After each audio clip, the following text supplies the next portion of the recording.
I should also mention, I realize most of you work at a university. Before I worked for the community colleges, I did work at a university, so a private university for like 10 years. So I do have some street cred with that. And I was a counselor when I worked at the university. Perfect. Thank you.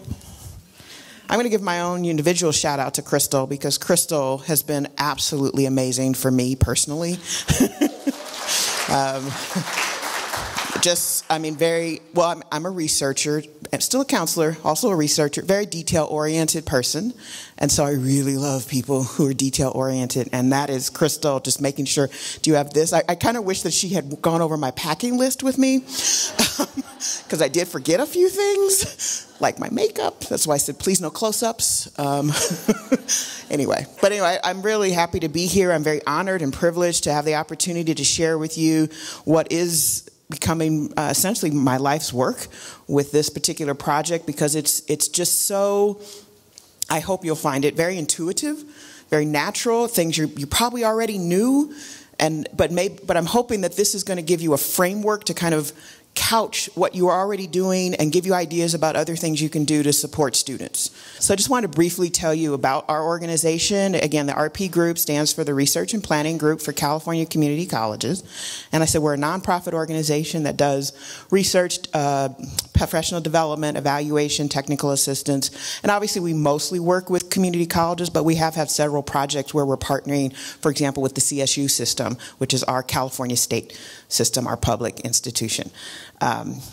One of our two public institutions.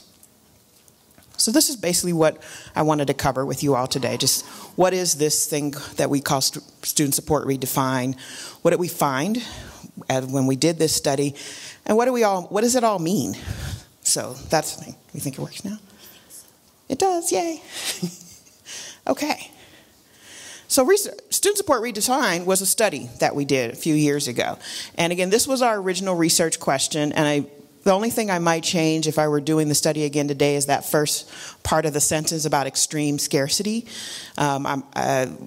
This was written right as we were coming out of the recession, so there still really wasn't very much funding available, and we were really struggling, but accountability was going up. You know, we were being asked to do more, for our students, as we should, but with no more money, and maybe even less money than we had before. But I said our main goal was, thinking it from the perspective of, if we don't get any more money, how are we going to increase student success? How are we going to help our students with the funding that we have? So that was kind of our driver to go in that. And then lots of people have done lots of studies where you look at the quantitative data. You're crunching the numbers, you're throwing those into regression analyses and all of those things to figure out what are the predictors, right? What are the factors that most predict student success? Well, we wanted to flip the script a little bit and actually ask the students. We just talked to them and said, tell us what helps you. That's pretty much the study, basically. It's a little more complicated. And then the last part of this, we paid special attention to African American and Latino students simply because of the equity gaps that exist with those groups. So we wanted to see if there was anything different when we talked to them versus other students. So the study itself had two parts. We reached almost 900 students. The first part was a telephone survey where, again, we got almost 800 students from 12 different colleges. Just a little background. We have 114 community colleges in California. 114, yes. So doing a statewide study is not always going to be that inclusive. But I said we got 12 colleges to participate with us. And we targeted students who were either currently enrolled, had stopped out a semester, or had graduated with a degree or certificate in the last year. We got a good proportion of first-generation students in our sample, and you'll notice that we got really good proportions of African American and Latino students, and that was done on purpose. Again, it goes back to that research question. If we were going to be looking for differences with those two groups, we didn't want those differences to be based on talking to 4 students. So we definitely oversampled to make sure of the findings. And then after the telephone survey, we did focus groups where we went on to 4 campuses and actually talked to the students about what helps them be successful. So this is really the crux of it. This is the thing. It's these 6 success factors. This is that framework I referenced. And again, as I go through and kind of talk about these, I think it'll start to resonate with you to where it's like, yeah, yeah, that makes sense. Yes, I do that. I do help students in those ways. Or might start thinking, oh, you know what? I think I could do that. I think I could do more of that. I think I could do, something different, something new in those regards. So I'm going to go through each of these factors, and the order in which I'm going to share them with you is the order in which students prioritize them for how important they are to their success. Okay. Other thing I'll point out before I move from this slide is the slide, the diagram there is on purpose in terms of how every factor connects to every other factor. It isn't a situation where you go through and you help students with one factor at a time. A lot of what you do will help students with multiple factors at the same time, and I'll talk about that as I go through. So what did we find? We did all this research. The number one prioritized factor for students was directed. And directed is defined as a student having a goal and knowing what to do to achieve the goal. So it's not just enough to have it if you don't know how to achieve it. You have to do both. So this particular quote is from, and all the quotes I'm going to share with you are from the focus groups that we did. So this was a student who, and I think you still have them at the university. They don't really know why they're there. I did go to university and work with them. They don't necessarily know why they're there other than, to get a bachelor's degree, but they don't really know, a lot of students go to university because their parents make them, right? Or that's just what you do after high school. You go to college, right?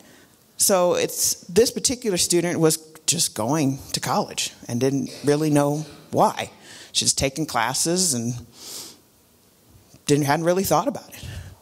And there was a professor who showed some care and concern and just asked her, why are you here? What is your plan? What do you think about your future? What's going on? And just asking those questions and showing that level of concern kind of woke her up to the fact that, oh, I probably should have a goal. Maybe, okay. But what I love about her answer was when she was first asked the question of why she was going to college, her response was fun and stuff. And I think you might get that answer even more at a university in some cases. But for me as an educator, that's not the first answer I want to hear from a student about why they're going to college. I might take it as a second answer because, it's okay. I don't have any problems with fun or stuff, whatever stuff is. Maybe, I don't know. Maybe I should have a problem with stuff. Anyway, it was just this idea that anyone, and this happened in this case to be a professor, but it can be anyone, just to show that care and concern and just say, have you thought about your future? Are you thinking ahead? Do you know why you're here? Do you know what you want to get out of this experience? And I said, just that little simple question, that little show of concern can help a student get on track. So I said, and all of us have that power. All of us. Like I said, it doesn't matter what your job title is. It doesn't matter how you interact with students. You can make a difference in a student's life. Okay. So right after directed, a very, very close second, was almost a tie, is focused. So focused is the idea of kind of keeping your eye on the prize, right? Staying on track, taking those daily steps, everything you have to do, going to class, doing your homework, self-motivation, time management, everything you need to do to keep moving forward towards your goal. And what was interesting, and when we talked to students about this, is that they saw directed and focused as inextricably linked. You can't be successful if you don't have both. And that one kind of leads to the other, and the other one leads back.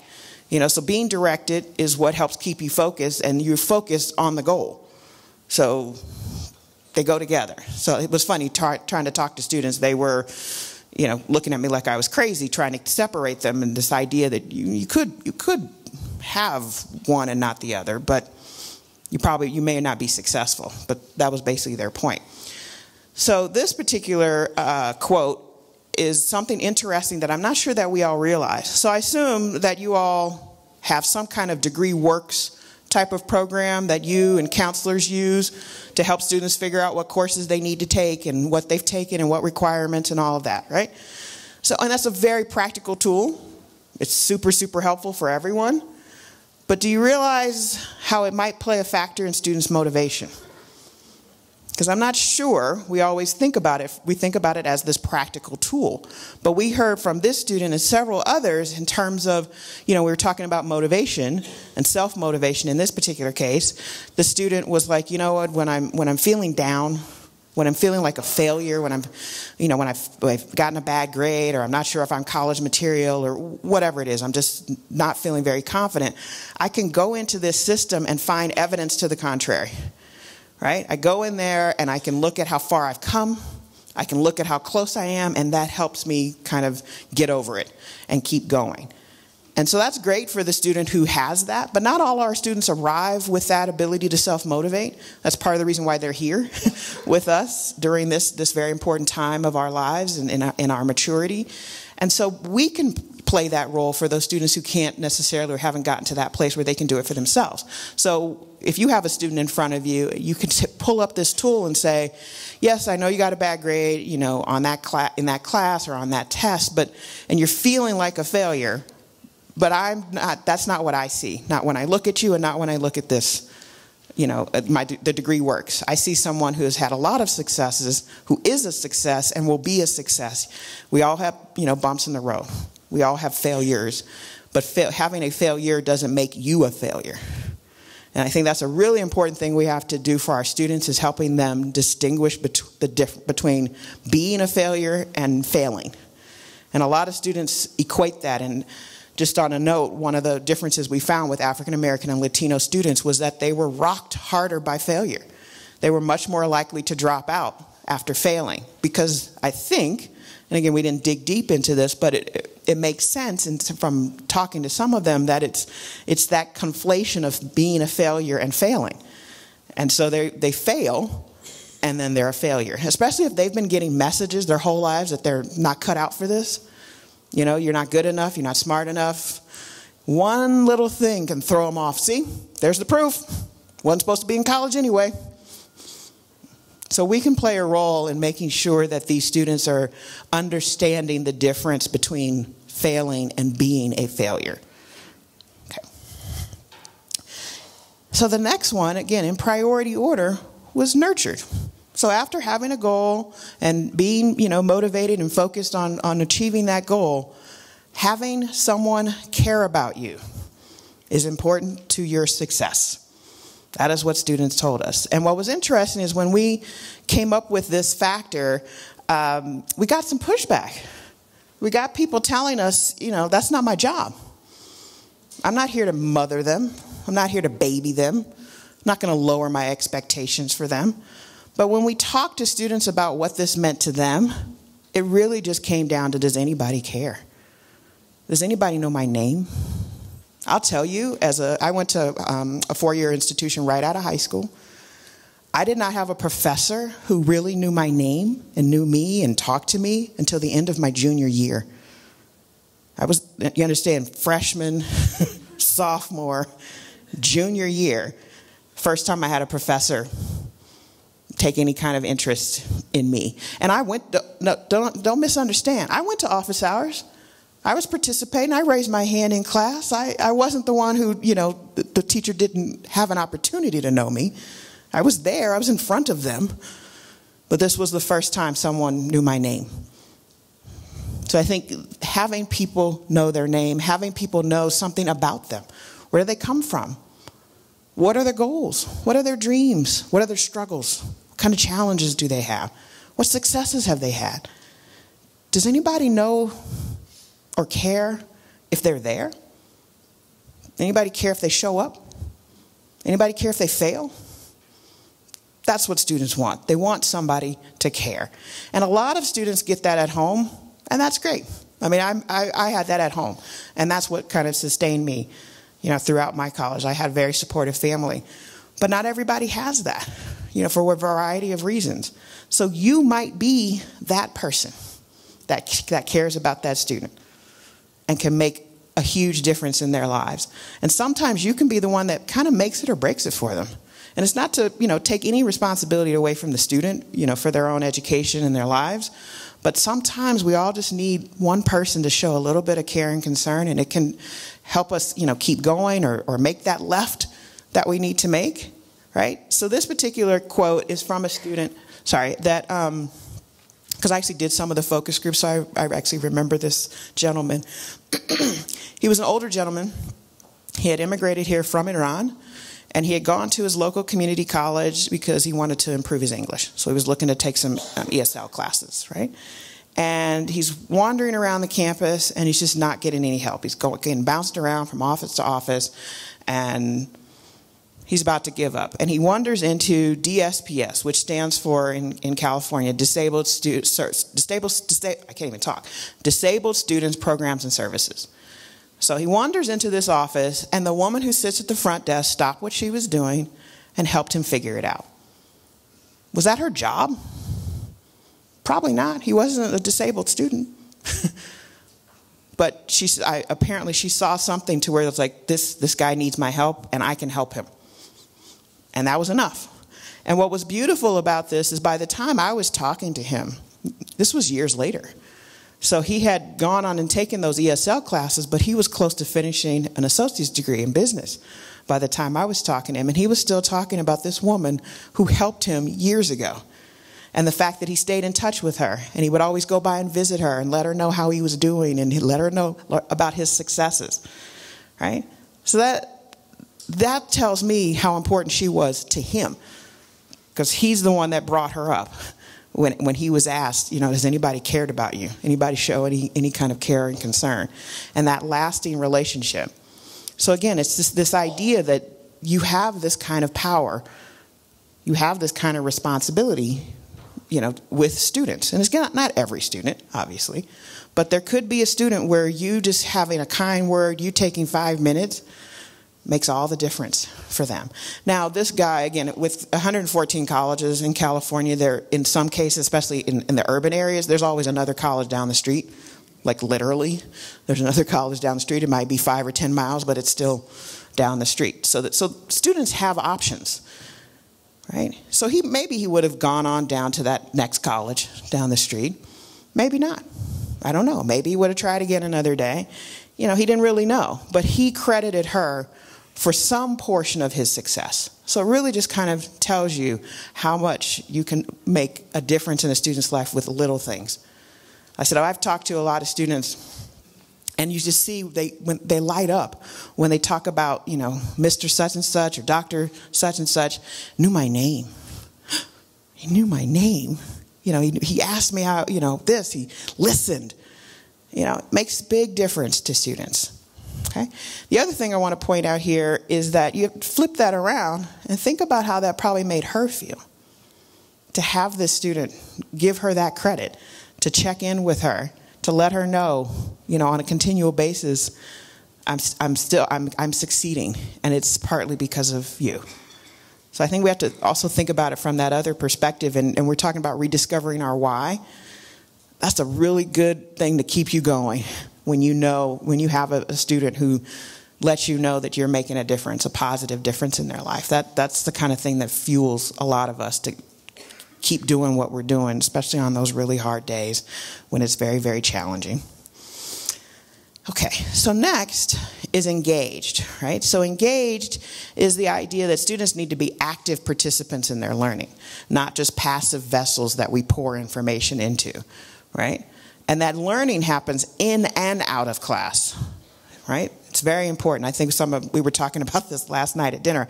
Some of the most important lessons that I learned when I was in college didn't happen in the classroom.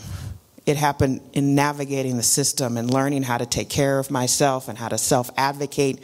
All of those things, those are the things that really last for your life. And so when you're in student affairs, which I know a lot of you are, you're giving them skills that will literally last them and benefit them for the rest of their lives. So it's really important to recognize that learning as well as what's happening in the classroom. So this quote is from a student who I read this and I say, this is a student who gets it, right? This is that student who says, if I'm not going to get engaged in and out of class, then why am I here? What am I doing? What's the point? I'm wasting time and money if I'm not going to take advantage of the opportunities, if I'm not going to engage. So I usually ask at this point of the audience, what percentage of your students do you think this student reflects? So you can just yell out a number. Anybody? 50%. 17, 80, 20. So it probably depends on how you interact with students, right? As to what kind of perception you have. But I didn't hear anybody say 100. Right? So I think we have a greater responsibility to let students know the why. So we're talking about rediscovering our why. Well, we need to tell students why. Why is it important to get engaged in class? Why is it important to get engaged out of class? What's in it for them? So I'll share basically from this book I read, and if you haven't read it, it's about community college students. But again, I think you're able to see that couple of things. One, this applies to any student at any level. High school, college, graduate school, doesn't matter, right? The second thing is, do you guys accept transfer students? This is them. This is where they're coming from. But I would argue that a freshman coming right out of high school is not any different in terms of what they need to be successful. Okay, there's slight differences, obviously, but these basic tenets, these basic factors, I think apply to all students. So anyway, this study, this professor went in and was studying students in English comp, the first semester of college level English. And she was in the class and observing the class, observing the teacher, saw the teacher and was like, wow, what a great teacher. She's like mixing it up. She's got them, really engaged, and they're doing group work and peer review and all of this stuff. She's really engaging their critical thinking. She's looking at including different learning styles. Wow, what a great teacher. Then she went and talked to the students and said, okay, what do you think about your teacher? What do you think about the class? You know what the students said? Ugh, she's horrible. She doesn't know how to teach because she doesn't stand up there and lecture at us. Because a lot of our students are coming from, kind of parochial high school, sage on the stage, kind of like this, just one way talking, and that's teaching. That's what makes a teacher, is if you can stand here and talk and you know what you're talking about, hopefully. And so we need to recognize that a lot of students may not be used to an engaged classroom, and so there may be some resistance. So the other thing that they said after they were like, she doesn't know how to teach, the best part of their response was, and she's making us do all the work. Again, they're not used to this stuff. The problem in this situation was that teacher never told the students why. Why do peer review? Why do group work? Why, what the different learning styles are and why we're doing different assignments in different ways. If maybe, and again, this is no guarantee. If you tell the students why, then they'll all go, okay, awesome, great. No, but if you can get a student to go, oh, all right, that's better than the resistance, right? But here's the thing. Those are the students who are going to remember you. They're going to remember that class, right? They're going to remember what they learned, right? So that's the really key thing. We need to, and again, this applies in student affairs as well, because we're teaching them too. Are we not? Are we not teaching students? I don't think we get enough credit in student affairs for the work that we do to teach students, just because we're not in a classroom and standing with the PowerPoint. But there's a lot of teaching that happens in student affairs. So the same rule applies. Why do we do what we do? Why do we make students do what we make students do? You got to tell students also what's in it for them. How this is going to help them today. How it's going to help them tomorrow. How it's going to help them in their classes. How it's going to help them next semester. How it's going to help them after they graduate. How it's going to help them in their career. Tell them why. Tell them. I mean, they're mostly adults. Mostly. Right? Tell them the why. Tell them the why. So now we're at connected. And I think connected is, we kind of inherently know what it feels like to be connected. It's that feeling of belonging. It's that feeling of being a part of something larger than yourself. And there's a lot of other research out there that talks about the huge connection between connected, feeling like you belong, and student success. So even though students prioritize this, now it's 5th on the list, we've seen the evidence. Feeling that connection can make a difference. Right? So this particular quote I really like because it's also, in addition, we ask the question about feeling connected. But if you look at it, it shows you the interplay of different factors. Okay? So if you read down, like in the middle, it says you have a professor that fully engages you in the lecture. So now we've got engaged. Remember, we're talking about connected. Now we've got engaged. You keep reading. You can see he really cares. So now we've got nurtured, right? And you're more motivated. That's focused. And what I like to point out about this one is that this kind of illustrates this idea that it's about how you do your job. So when you read this quote, nowhere in this quote does she talk about a personal relationship with this teacher. He doesn't say he talked to me, he did this for me, he and I. There's none of that language. She's talking about how he teaches, how he approaches his class, how he does his job made her feel these things, made her experience these things. So the lesson for us is it does matter how you do your job every day. It's how you approach it. And you don't always have to have the one-on-one to affect a student, right? Because he's affecting his whole class. Not necessarily every student is having her experience, but again, it's pointing out that the way we can affect students isn't just one-on-one. It's how you do your job every day. So here's where I like to share an anecdote for myself. Again, I referenced that I used to be a counselor in another life, and there was a time where I was working out at the gym on campus. Used to do that. Anyway, this kid comes up to me and he says, "You probably don't remember me." Yeah, he was right. I didn't. You never say that. You just kind of nod and smile and say, "Keep going." So he says, "But when I was a freshman, I got on academic probation. And I had to come in and see a counselor in order to get registered. And I saw you. And you basically gave me the what for, right? And then you told me what I needed to do to get off probation. And I just wanted to say thank you because I'm graduating this year." Okay? I didn't know. I would have sworn on a stack of Bibles that I'd never met that kid before in my life. Okay? I didn't remember him. I didn't do anything. Trust me, you all know what. I know I'm speaking to my people. You know the ones you bend over backwards for, and you're lucky to get a thank you? You know what I'm talking about, right? This was not one of those kids, because those are the ones you remember, because you bent over backwards, and you didn't get a thank you. Anyway, but I didn't do anything special for him. I had no relationship. I probably saw him one time for 10 minutes, 15 minutes, 20 minutes, somewhere in that range. But something about how I do my job affected him. Right? And I have to hope that there are more of him out there that just didn't find me in the gym and come up and say thank you. I have to believe that. And that's another, I'm going to go back to the theme. That's another part of my why.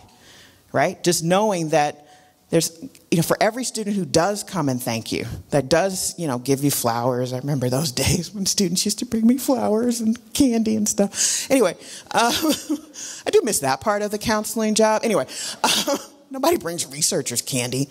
That's, all right. Anyway, but that is the why, that I helped this student, that I was able to help this student keep going and keep succeeding and stay on track. I also worked with students who had been disqualified from the university. They're out. And then they have to work and do certain things to try to get back in. And just one of my other really great stories was because I said I went to USC and I also worked there. So I went to an alumni event years later after I'd stopped working there, and I ran into one of my students who had been disqualified from the university. And I had helped her come back, but then I just kind of lost touch at that point. I think I switched jobs and things like that. And to see her at this alumni event, I was like, "Does that mean you graduated?" And she's like, "Yes, we're both alumni now." And it was just this big deal for her and I to share this, that we are both alumni, right? So anyway, that's the thing. That's for me. That was a big part of the why. of just knowing that there was something that I was doing, some way I was doing my job that let me know I'm helping students, even the ones that don't come back and say thank you, right? So the last one was valued. And this was interesting because, again, I think we all inherently know what it feels like to be valued, that we have things to offer. We're able to, offer those, and that when we do, we're appreciated for it, right? And so, even though it came up last, again, in the prioritization, and we only gave them the 6, so there aren't any others that got cut off the list. We gave them these 6 and said rank them. So, but even though it was last, when we talked to students, you could see how important it still was to their success, if they felt it, okay? So this particular quote is from an older student, right? And a lot of times, older students can feel very isolated. When the majority, especially if you find yourself in a class where everybody but you is between 18 and 20, and you're like, oh my God, 30, because 30 is super old in the classroom sometimes. But you're in a different place in your life, right? You're just not relating to where they are and what they care about and whatever. And so it can be very isolating. So in this particular case, the professor noticed this and drew her out based on her life experience, based on her work experience, and said, the rest of these students can really benefit from you. And that really made her feel valued and less isolated, that she had something to offer. Somebody saw it and then gave her an opportunity, to share that with others, and she was appreciated for it. So when we ask students about what makes you feel valued, the top 2 answers were helping other students and ask me for my opinion. So the helping other students could be formal things like a job as a tutor or working at A&R or admissions and records or, some kind of other student job. But it was also the informal things like, helping a law student, giving advice. Don't take this class. Don't take that teacher, right? Don't take these 2 classes together. Whatever, giving that advice, helping that student. And when students would talk about that, there was this beaming. They would kind of beam to where it's like, I helped somebody. I really love helping. And I've done a lot of evaluation work where I get a chance to talk to tutors and mentors. And we ask them what's the biggest, what's the rewarding part or what do you like best about being a tutor? It's always that helping the student, right? And seeing the light go on and seeing that, oh, they finally get it. And I took part in that. I helped them do that, right? The second one asked me for my opinion. Every focus group we did, all of them, when we got to this question, there was always at least one student who said, I feel valued because you asked me here today. Because you want to know what I think. You want to know about my experience. You seem to care about what I have to say. You seem to be listening. That makes me feel like I matter. Makes me feel valued. So I'm not sure we always do enough. We all do the surveys. You guys do surveys. We all survey students to death. And as a researcher, I'm not against surveys. I mean, they would kick me out of the club if I said I was against surveys. And I'm not against surveys. They serve, practical use. But I think we might lose sight of the value and the kind of the double benefit of doing things like focus groups and talking to students. And every focus group doesn't have to be part of a research study. But like I said, it helps us because we're gathering information from students about what they need and what's working and what's not working or whatever it is. But it's really helping them too. And I'm not sure we realize how it makes them feel valued because someone's asking them for their opinion. They're saying, you matter. What you think matters. Your experience matters. And think about it from this perspective because you're all employees, right? How do you feel when you feel valued? What effect does that have on your job performance? If you feel valued, aren't you just a little bit more likely to stay late, to help that other student, to go that extra mile? If you don't feel valued, aren't you more likely to go, 5, bye? Right? Students aren't any different. If they feel valued, if they feel like they matter, if they feel like they're making a difference, don't you think they'll be just that much more likely to stick it out when they come up against a challenge? Right? So just think about it from that perspective, that they're not really any different from us. So what does all this mean? It's a lot of information. Think about it. We had almost 800 telephone surveys. Oh, by the way, The average length of those surveys, 20 minutes. 20 minutes. We had plus 12 hours of focus groups. Lots of data, really just scratched the surface here. The full report is available on our website if you want to dig into it, if you're into that kind of thing. But I said there's a lot of information, a lot of depth underneath all of this. But again, I'd be here for the entire conference if I had to report on the entire study. So this is one of the things that we think it means. And it's one of the things we just need to remember as the people who work with students, is that how we see ourselves and how students see us are very different. So there on the left is usually how we see ourselves. You guys have org charts, right? You guys are organized in certain departments, and this person reports to that person, and these two departments don't get along, and whatever our situation is, right? That's how we see ourselves. That's how we're organized. But for the most part, students don't care about that and shouldn't care about that, right? And I'm not saying that students don't know the difference between a registrar and an instructor and a counselor and an advisor and all of those things. But ultimately, do you know what students see when they look at you? People. You're all just people. And there's two kinds of people. You're either going to help me or you're not. And that's really what it comes down to. Are you going to help me or not? And so this illustration just kind of shows some of the different ways that different people in different roles can help support student success. So I said it's on one of your handouts, but it's talking about a teacher, a dean, a financial aid person, a person in the cafeteria, other students, a tutor. There's lots of ways that you can support student success from whatever position you have at the college. So even if you don't work directly with students, you know, because there's lots of jobs where you're behind the scenes, right? That's important. Same thing like with me. I was a researcher. After I stopped being a counselor, I'm a researcher. I'm behind the scenes. I'm not interacting with students every day. But I need to be thinking about how can I support student success from my position? You know, how does my position do that? But how else can I support student success? And so do a lot of you maybe have student workers who work in your office? Do you talk to them? Other than telling them what to do? I mean, you probably know their names. Please, I hope you know their names. But I mean, do you know anything about them? Do you know where they come from? Do you know what their dreams are? Just showing that interest. Do you ask them how they're doing and wait for the answer? Because we're all very good at that, right? Hey, how are you? Fine. Gone. We're all just kind of programmed to say fine, good, whatever your choice word is. But do you ever like stop and say, or even look at your student and go, something's wrong today.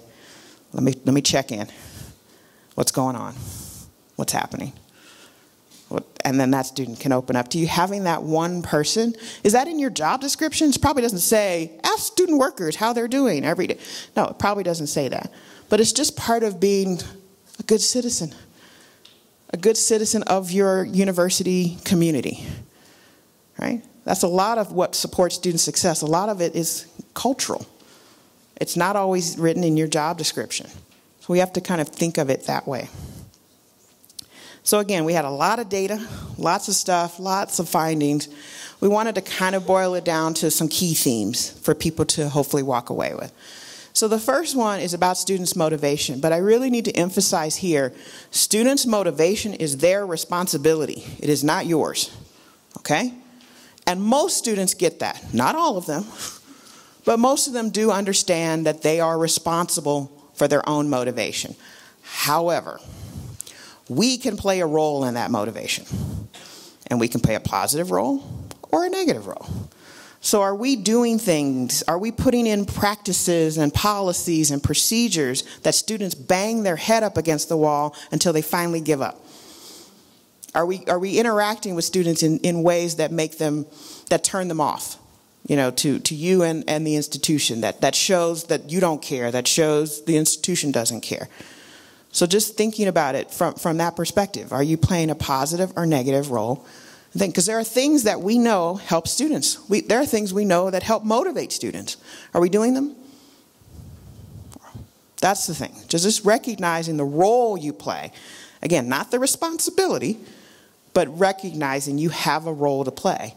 and being very intentional and conscious about that role and looking at your policies, looking at your practices, looking at your procedures to say, am I negatively or positively impacting students' motivation? Okay.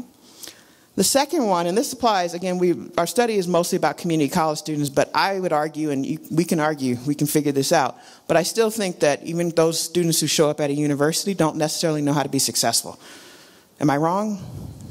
No, I'm seeing head shaking. Okay, so this applies, right? We cannot assume that every student knows what it's going to take to be successful at the university. I have talked to a lot of students actually who have gone from high school to university and back to community college, right? And some of it is because they just didn't know what it was going to take. Some of it's because they're not taking it seriously, which is actually one of the criteria for being successful, I have found, is that you have to take college seriously. But these students kind of come and they're just like, I didn't know what it was going to take. I didn't know what it took to be successful. And that extends from how much time does it take, right? How much am I going to have to study for this class? What is the commitment that is necessary to be successful? Also, students don't arrive to us with the skills that they need to be successful in college. They don't know how to write at a college level, right? They don't know how to read at a college level in order to be really successful in those classes. They don't know how to study effectively, right? Because again, a lot of times I've had students tell me, it's like, what worked in high school does not work in university. Has anybody ever had a student tell you that? No? Nobody? Okay.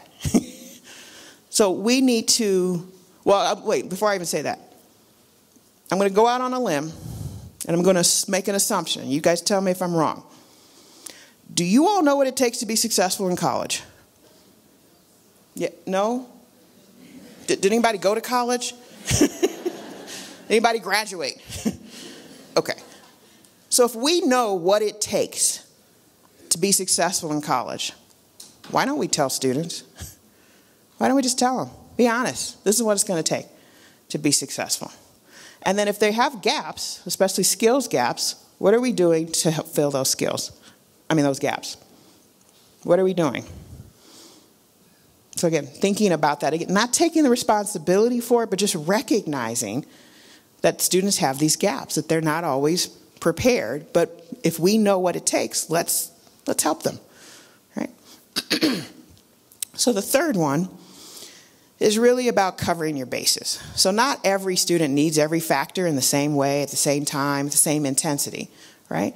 But if you make sure that you're very conscious that you're covering your bases, that you're doing things that help students be valued and focused and directed and all of those things, then whatever a student needs, he or she will be able to access it when they need it, right? So again, it's just making sure that you're covering your bases.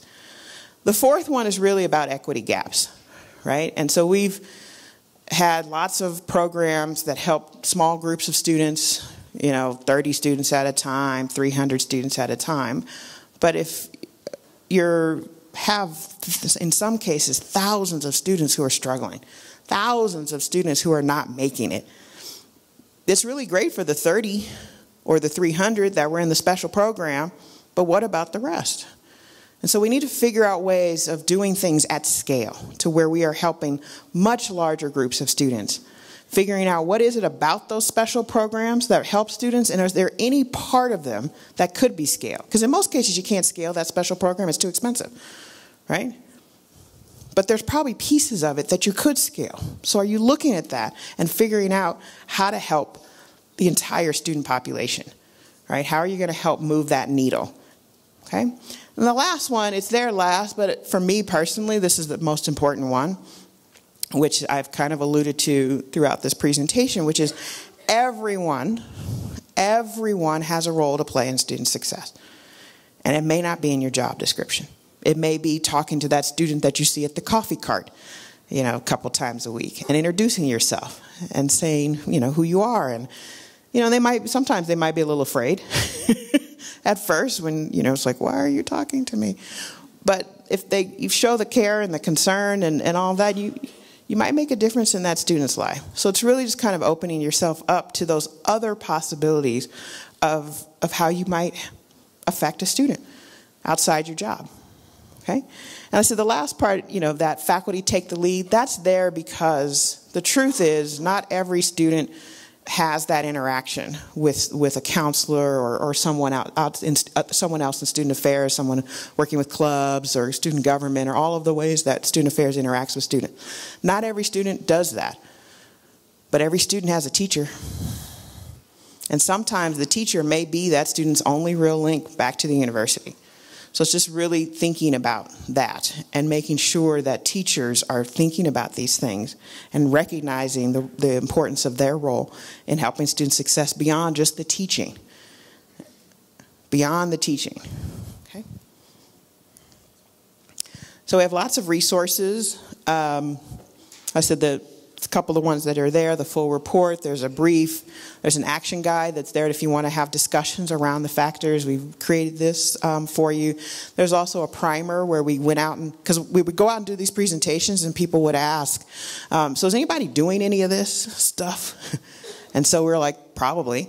So we went out and found some examples, mostly in California, but also we found some examples outside of California of how different institutions are helping their students experience the 6 factors and the 5 themes. So all of that is on our website. I'm going to do a follow-up session just after that, apparently in this room, so to continue the conversation. But we have time for questions, we have time for conversation while we're here. So I want to make sure that we do that. Questions? Comments? Anyone? Someone? Does this make any sense? Oh, so there's some pointing. Oh, hi.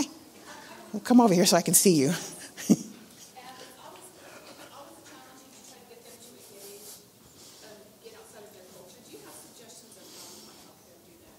When you say outside of their culture, you mean? Chinese students tend to stick together, and culturally, academics is so important that sometimes they forget about the other things. So I wonder if you have suggestions about how we can help them. That is the question. And it applies to a lot of groups, right?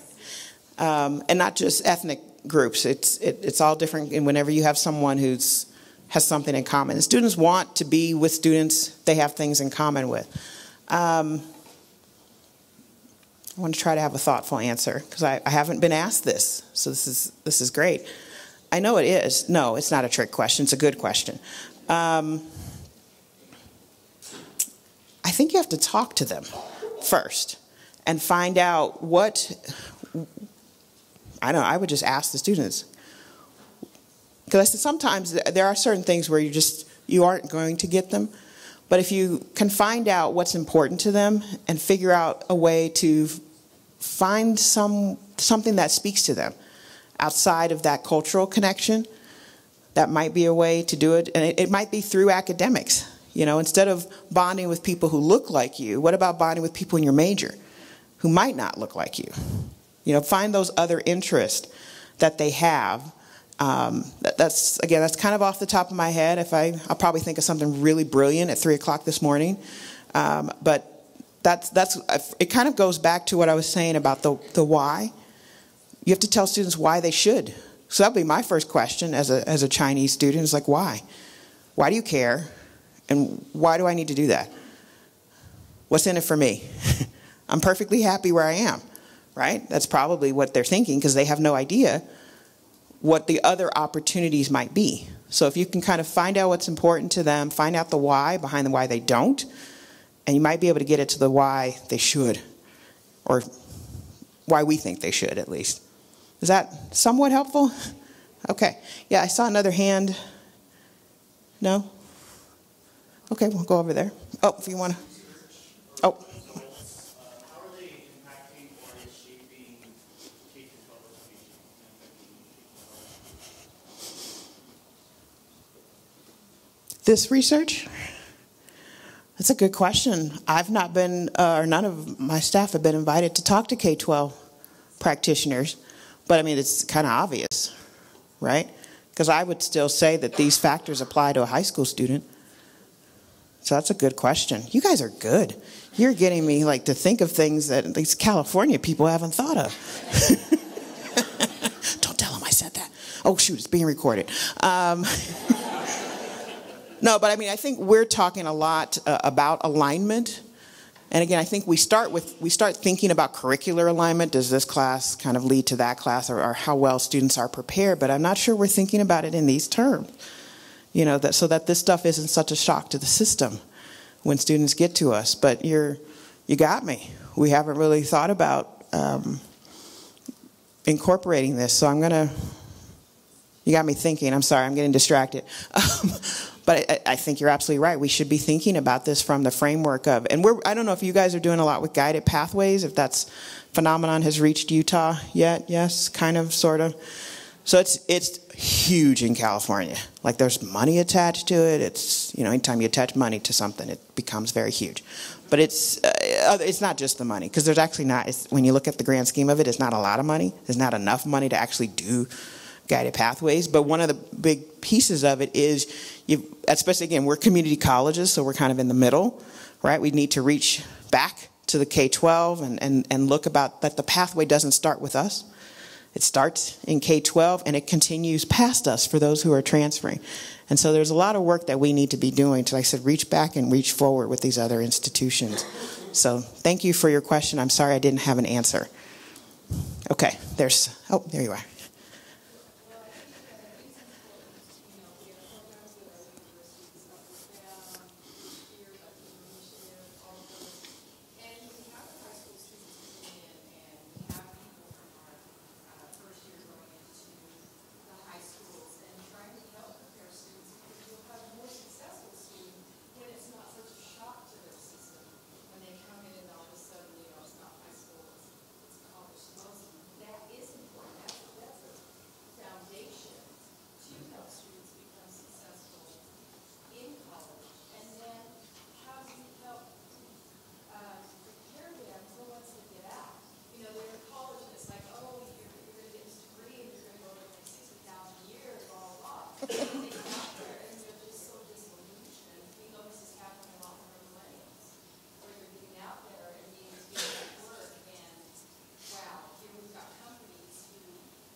Well, you bring up several. I'm having all kinds of thoughts listening to you. I'll start with the parents, that still applies in college, especially for a first-generation student.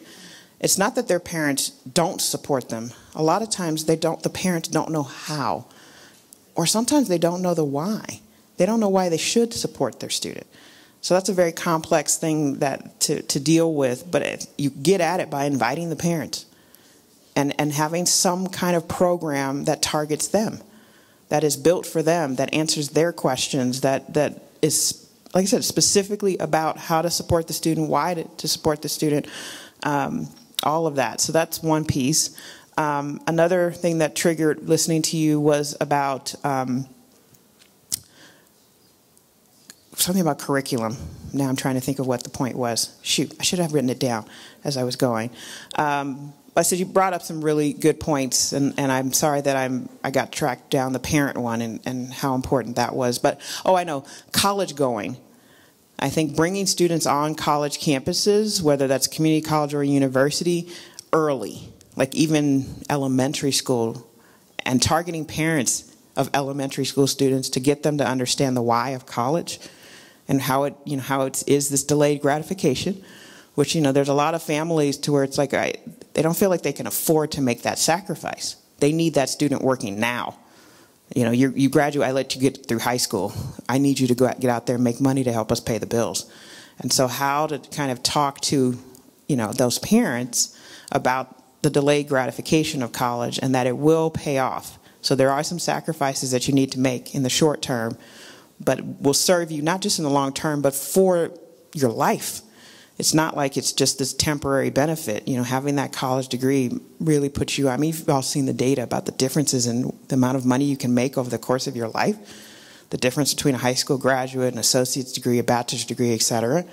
I mean, and we're talking hundreds of thousands of dollars over the course of someone's life. So giving that information, you know, to parents, but just also telling students from a very early age, college is for you. Because a lot of them they don't know anything about college, but it's not just that. They don't think of college as part of their future. So especially in those, you know, different areas, different communities, to get out there as early as possible, you're absolutely right, is key. And I said, I think talking to parents, especially in certain cultures where there's a very tight family bond, and the parents and the grandparents even are the ones that make decisions about the children's future. We've got to be more inclusive of the parents in the education about education. So thank you for your comment. I saw another. Yes, thank you. So sorry, I'm going to give you a little dialogue, and then I have a question. Of course. No, I'm done talking, mostly. Yeah. Thank you. This has been a really great presentation. Thank you. I am from the only community college in the whole state, which is an interesting model that Utah's done. I know we get that look a lot. Okay. Sorry. But yeah, it's a really interesting model that the state has gone through. But it's really interesting because a lot of times when we, you know, and I came from a four-year university, that was my only experience, and then I went to community college. And obviously our client base is totally different than, you know, a four-year university. And a lot of times when I was giving presentations to our vice presidents or even the president, you know, they always want to know how a student feels about something. And it's really hard because, you know, our age range is so large and our socioeconomic status is, you know, the divide is really big. And so I have a question about your focus groups, because a lot of times when they want us to ask, you know, how do students feel, how we end up doing it basically is, okay, you know, our student life and leadership, our student ambassadors, which I think they are great, and some of them are in our office. I love them, but they're not very reflective of the student body of the community college. But we haven't had a lot of success when we've tried to do focus groups. I mean, really the only place that we've had success is asking professors, who usually are adjunct to I'm friends with, if we can come in their class and ask questions. But I'm just wondering if you have any other ideas about how we can motivate students to participate in focus groups, because we really value and we want to hear. But I mean, we had a consultant just come on, and we tried 2 different focus groups, and sometimes we got no participants and sometimes 2. And you know, again, I don't think that, you know, when we have a student base of 60,000 students asking 2 students how they feel, you know, that's just not a good enough ratio. And so I just am wondering, how do you get students to participate in focus groups? How do you find them? How do you motivate them? You know, because I think a lot of times they say, oh, no one asks me. And we're like, well, we want to ask you, but we don't know how to connect, I guess is what my question is. How do we get them to engage with the focus groups so that we can make decisions that impact them with having their voice heard? I guess that's the question. Well, I have a couple questions first, and then I think I might have, I have answers, okay, at least from what we've done. Because I've had the same experience where none or 2 people show up, and we actually just went and did focus groups across like at least a dozen different community colleges separate from this project. And we can clearly see, because the colleges do all the recruiting, not us. We just come in and do the focus group, and you can see the difference. And so I've often talked to them to say, okay, what did you do? What did you do? What did you do? So I can share with you where I've seen it work and where it doesn't work. But my question for you is, what do you give them? We've tried meals. We've tried gift cards. Gift cards to what? Amazon. Oh, to buy books? Not motivated by Amazon. I don't know. Do anything for that, but so that's where I'm like, wow. Is it enough? I don't know. 25? Isn't that a lot? Yeah. I mean, if you think about it, they're probably not going to get a job where they make $25 an hour. Right. Like today. I mean, hopefully in the future, but. Morning, afternoon, evening sessions. I mean, we really have tried even like different times of day. Do they not sign up or do they not show up? Because those are 2 different. Okay. Yeah, I think it's both. I mean, even our sign-ups sometimes don't show up, but even just getting them to sign up. How many do you, what are you usually targeting, like in terms of a number for the focus group? Yeah, well, for the one that we just did, like our big one is that we just had a consultant for is we were looking at the whole onboarding process. No, I'm sorry. How many students per focus group are you targeting? I mean, ideally, we would love to get like 20 or 30 per focus group. Are my expectations too high? Yes. It's also, as a person who does a lot of focus groups, that's a lot of voices to manage, especially, how long are they? We had them scheduled for about 45 minutes. Yeah, there's no way you can get 20 people's opinions in 45 minutes unless you only have one question. Okay. And you make everyone, that's, because, I mean, it would take you that long just to get everybody to introduce themselves. So just to focus on. So we usually target 10, because that's manageable. I mean, I've done focus groups with 20, and you can do it. But I said there's going to be people in that 20 you don't hear from at all. They're just there to get the gift card. And it's hard to, or the meal. And it's hard to be able to keep track of who said something, as the facilitator when you've got 20 people. If you got 10 people or fewer, then I can tell, okay, you haven't said anything. And I can more easily do that. That's kind of on the practical side. So how many, if you're targeting 20, let's say, how many people do you try to sign up? Oh, I mean, we put like thousands of invitations. No, actually sign up. I think for like the most we maybe had 10 to 12 sign up. And I mean, I think the most we ever had show up were like 2 and 3. I mean, it just wasn't enough. Well, I mean, I feel like you need to have a focus group about how to do focus groups. You know what I mean? Like to some extent, it's kind of back to the answer I gave before. Is like you have to find out what motivates students, because you're doing the right things. I'll say that first. The meal usually is a good motivator, and something practical in the terms of the gift card. And so most of the time, it really attracts students because books are so expensive. Something that would allow them to buy books, whether that's Amazon or to your bookstore. Those usually are great motivators. Students are very thankful for anything that helps them buy books. They also, but I mean, we give away, like, you guys have Chipotle and Starbucks and sometimes Target, and there's all different kinds of things. But I think there's probably something about finding out what motivates them. The other thing that we do is we oversubscribe in terms of the sign up. So if we want 10 students, we sign up at least 20. And hopefully there's a 50% drop off. But I mean, I've had 20 students sign up and 3 show up. So it happens. So the successful piece is also, my question would be, how much are you bugging them about coming? Yeah. So the ones where I've seen where they've been very successful, they actually used Evite, the things that people use for parties or events. And there's this like built-in reminder, like you've got the focus group, 9 o'clock tomorrow morning, or Monday morning, or not. Don't do them on Mondays. Also, I've learned that people don't show up on Mondays. And I actually asked students, like, what is the deal? Why don't you show up on Mondays? And they said, you gotta love students. They said, especially the young ones, oh, well, Monday's when I like start to look at what I gotta do that week. So like anything that's gonna happen on Monday that's not like a scheduled class, I'm like, oh, that's not gonna happen. Because I'm just starting to think about what I'm going to do this week on Monday. And I'm like, what about Sunday? Should you not be looking at your week on Sunday? Anyway, so I think it's kind of maybe just going out and finding out, like, what would make you sign up? What is the motivator? But I said, it sounds like you're doing a lot of the right things. So this is kind of baffling to me. But other than the constant kind of reminders, those are the ones, the colleges where the people who were recruiting students were just like on it, like reminding them, emailing them. That's the other thing, multiple methods of communication. Students don't read their email. Do you guys have students who don't read email? I love that. Anyway, and we still rely on them to read email even though we know they don't read email. I think that's us. Anyway, but social media, texting, phone calls, email, probably anything short of snail mail, because I don't think they really, if you think they don't read their email, they don't read snail mail either. But I said it's almost like a barrage, like you're coming at them. Because the other thing I've learned is, so let me ask you this. So students don't read their email. How do they find out about like events or what's going on or deadlines? Friends?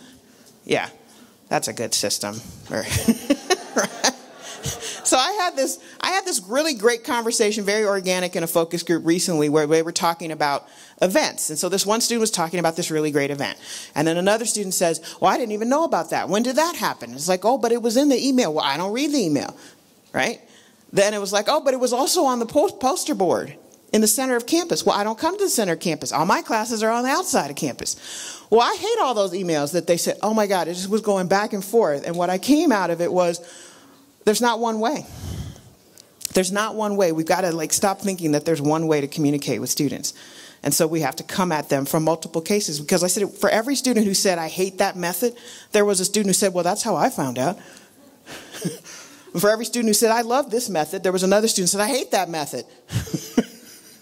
So, that just kind of tells me you got to come at them. It sounds awful, but it's like we've got to come at them from every angle to try to do it. But yeah, I commend you for trying, and I encourage you to keep trying. But I said, the only thing I can, other than, like I said, the barrage, is to just go out and ask students, what? Just kind of what? I know it sounds like it's very meta. Okay, I saw other, we'll go here and then we'll go there. Yes? Positive and consistently attended focus groups here over the last 2 semesters. And I think there's a lot of things that we did, but one of the main things was actually getting the students involved in the focus groups beforehand, so they actually had a role to play in the focus groups. So say you get 5 students that you give some kind of role or some kind of activity that they're going to lead within the group, they're going to want to bring 3 or 4 friends with them because they don't want to come alone. So we had 15 to 30 people every other week consistently over the 2 semesters. So, but I think that was the big thing, was just the communication and getting them involved beforehand, and they would end up bringing people with them. That's great. And I'd also add to that the bring a friend, because I do find students coming in pairs and trios to our focus groups. So yes, I saw. Okay, yes.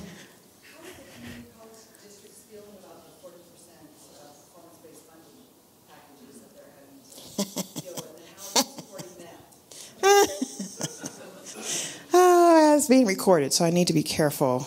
In California, it just got approved that there is going to be some portion of the apportionment, how the community colleges get paid, that is based on equity and success. Okay? And it's somewhat complicated, but basically it's based on how many students are Pell eligible, and also how many students are graduating, transferring, getting a certificate, achieving certain milestones along the way. And so this is a very new thing in California. So the way I would describe it is that there's not a lot of opposition to it philosophically. It's hard to argue that we should only be paid for the students who show up on a certain day. We have what we call census day. And so everyone who's enrolled in the class on that particular date for that particular class, we get paid for. Which, in some cases that makes sense because you need to serve all the students who come to you. But some portion of how you get paid should be based on how many of those students get to meet their goals, right? So there's not really a big argument against it philosophically.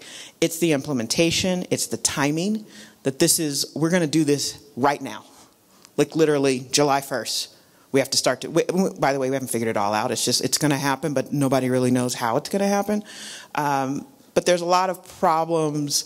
The faculty essentially felt that they weren't really consulted along the way. The chancellor brought together a group of the presidents, the CEOs, and the chief business officers, like the VPs of administrative services, business services, to come up with an alternative to the governor's original proposal. So like I said, the main pushback is from faculty, primarily because, one, they weren't consulted. And I don't know if you all know this, but we have a law that says faculty need to be consulted on certain matters in the state. And so there's that piece. And then I said there's the rush. There's kind of this, what's the rush? Why we really need to take a step back and look at how to do this effectively. Because there are colleges that are, getting huge gains. They're going to get these huge gains in their what they receive from the state. And others are going to get pretty significant losses. And so, because everybody's done the modeling, right, as soon as the formula came out. So what they compromised, because I said when it all came out, They were very far apart between the governor, the Senate, and the Assembly. And so what they compromised is that it is going to phase in, so it's not going to be 40% in the first year. I can't remember what it is, but it's kind of like a 3-year phase in before we get to the 40%. So it's like maybe 10 or 20, and then maybe 30, and then 40. So that's the compromise, is that it's going to get phased in. But we'll see how it goes. But there's definitely a lot of angst about it. Scary. It's scary for a lot of us just to know, these colleges and are just going to take these huge hits financially. Not immediately. There's a kind of a hold harmless in there that if your calculation drops you below what you got last year, you'll at least get what you got last year. So nobody's going to take the loss right away. But after that phase in, the hold harmless period is gone. And so you're going to get what you get. And 3 years is not a lot to turn one of these ships, right? I mean, these are massive ships that we're trying to, change success. And most of our measures, again, at the community college, you guys have actually the same measure, which is usually about 6 years, right? You're usually looking at 6-year graduation rates. We use the same thing because of, like 60 to 70% of our students are part-time. So a 2-year rate is impractical. I mean, our 2-year completion rates are in the single digits. Single digits. That's how many students complete in 2 years. And most of those students who complete in 2 years took classes in high school. So they came in ahead of the game. But most students don't come close. 3 years, you start to see some movement. And usually by 6 years, you've probably gotten most of the people who are going to graduate do graduate within 6 years. And then it just kind of trails off. But you still have people graduating 10 years, sometimes 20 years after they start it. But it's very few. Okay, I saw, yes, hi. This question goes back to your comment about the challenges of communicating with students and making sure they're all on the same page. I think this challenge is consistent with everybody you work with and making sure everyone's on the same page, everyone gets the same message. So I'm curious how you implement or disseminate the research to such a high number of community colleges and make sure it's consistent, that you're all on the same page. That's a great question. We have we use multiple methods. So first of all, we have a conference that we put on that is the only conference in our state that actually brings together all the constituent groups. So the way we kind of operate, I'm not sure how you all operate here, but like the CEOs have their group, and the chief instructional officers have their group, and the chief student services officers have their group, and the HR people, it just kind of goes on and on and on. But our event brings all of those people together. There may not be as many HR and IT people that necessarily show up, but we have faculty, we have administrators, we have student services, we have instruction. So we always try to present our research there. So that's one thing that we do. We also go out to all of those constituents groups' conferences. So, this is costly, quite frankly. So, like, for example, if any of you are going to be at the National UACRAO, here's my plug, in Minnesota next month, I'm doing not this presentation, completely different, so it's not a repeat, but we have a transfer study that we've been looking at in terms of students who meet all or most of their transfer requirements but don't transfer, right? So and I bring that up because I'm going to UACRAO, so we're even getting outside the state, but in the state we went to the CEO group and the chief instructional officer. We went to the board of trustees to have a group. So we individually go to like every group's conference, and it's a plan. So we have a dissemination plan, essentially, where we talk to the students. We go through and figure out where are the people. We also have listserv, so we send it out on that. We also ask our partners, our colleagues, to send it out on their listservs, because again, we're very segmented. So the only way to reach people is to go to each group, quite frankly. So that's kind of how we get it out there. And then word of mouth. So I'll go do someone will see me at some kind of presentation, and they'll say, hey, can you come to my college? And then somebody will see me, and it just kind of mushrooms, from there. That's why I said I know we've done total more than 80 presentations, mostly in California, but some outside, like this one. And we've been presenting since, I think, 2014, and we're still talking about this. Because it's like I said, this doesn't expire. There's no expiration date on this information. It applied then, it applies now. I think it will apply in the future. I'm actually hoping to get some more money and updated and expanded. Like, for example, one of the studies we want to do is online students.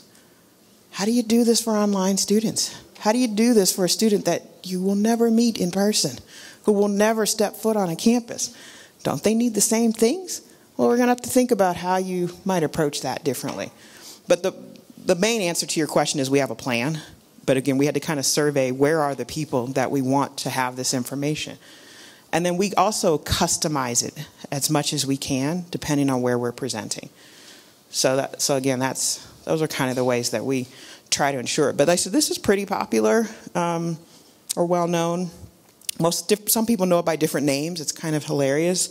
It is called Student Support Redefined, but most people call it Student Success Redefined.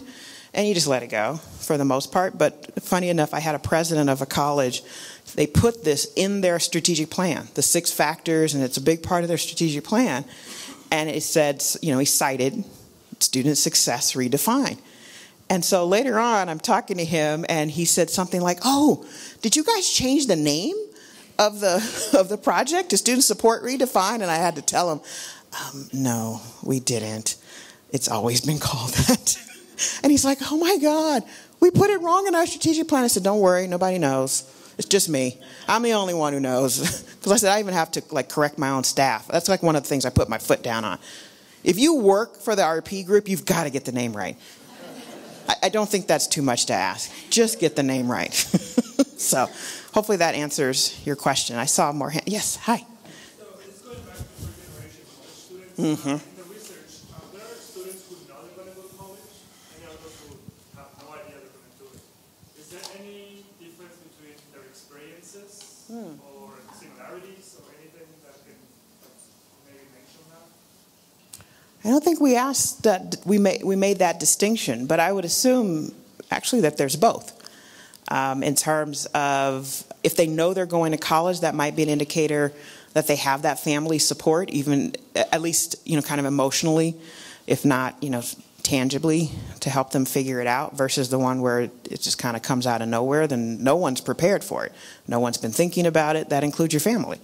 And whether they can, support you. But I would also assume the similarities are the same, that neither one is coming knowing what to do. And neither one has the resource, at home at least, or that they can kind of go to and say, what do I do? Where do I go? How do I handle this? What should I be looking for? That advice is missing. So, but that's a really good question, a good distinction. Like I said, you guys, it's making me I got to redo this study now. You guys are giving great feedback. Yes. Yeah. So sometimes students find themselves in sticky situations. I do. And we all do in life. But my question, I guess, is these 6 success factors, the quotes that you put up, and I know you have many more, Carl, tons more, they reflected very, I guess I would call them a more positive interaction. And you always want it to be positive. But did you find that students still felt directed, motivated, things like that, when they're giving very hard information about difficult situations? In terms, so my job involves a lot of hard conversations in terms of things that are going to affect them really greatly. So my question is, did you find that they still felt valued, directed, if you try to get to their name, things like that, even in those really hard conversations? Absolutely. And that makes a difference. How you deliver the message matters as much as the message. And so especially if you have hard information. I mean, I dealt with students on probation. I dealt with students disqualified. I dealt with students who were petitioning, to make some kind of change. And obviously they didn't all get approved. So, and I was the one that had to, talk to them. But I would have students kind of walk away, not like, oh, okay, like that. But there was just this, well, I'm not happy, but I really appreciate you, taking the time to talk to me, to explain it to me. Because I think that's the thing. When we hear a no, I need to know why. I need somebody to tell me why. And not in a, kind of with an attitude, but to say, but also, call them on their what, right? If this is, because I said I dealt with a lot of students, especially the petitions or on the probation. It was totally their fault. absolutely their fault. You know, they weren't paying attention. They missed the deadline. They were partying. You might have heard some of these things before, right?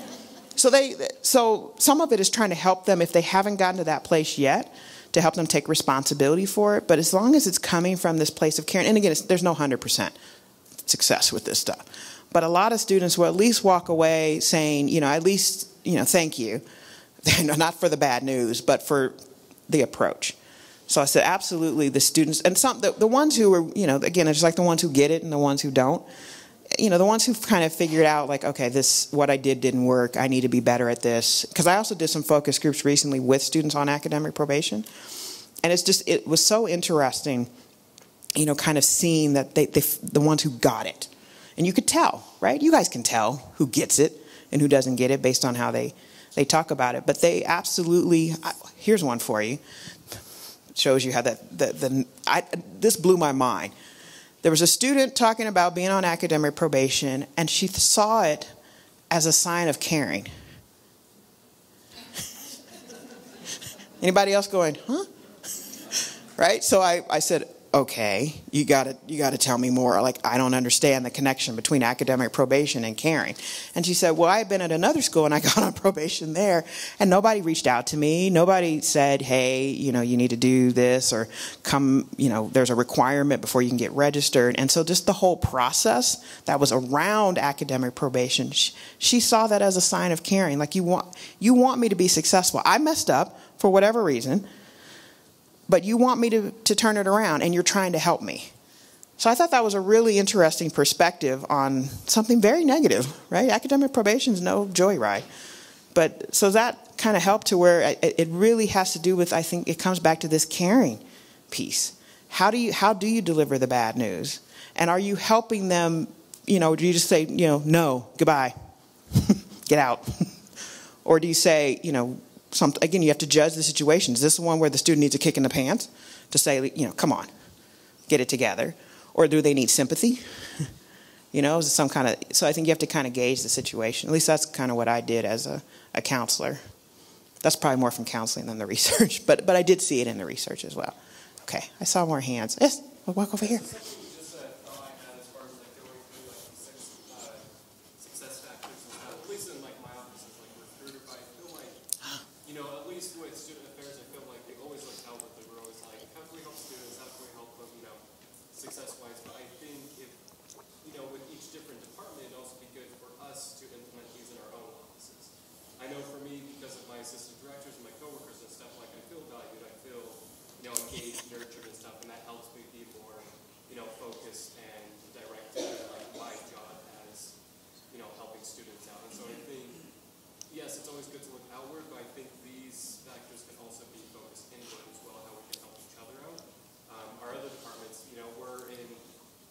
But we can help out registrars, we can help out financially and stuff. And once we're all on the same page, I think that helps out the students immensely.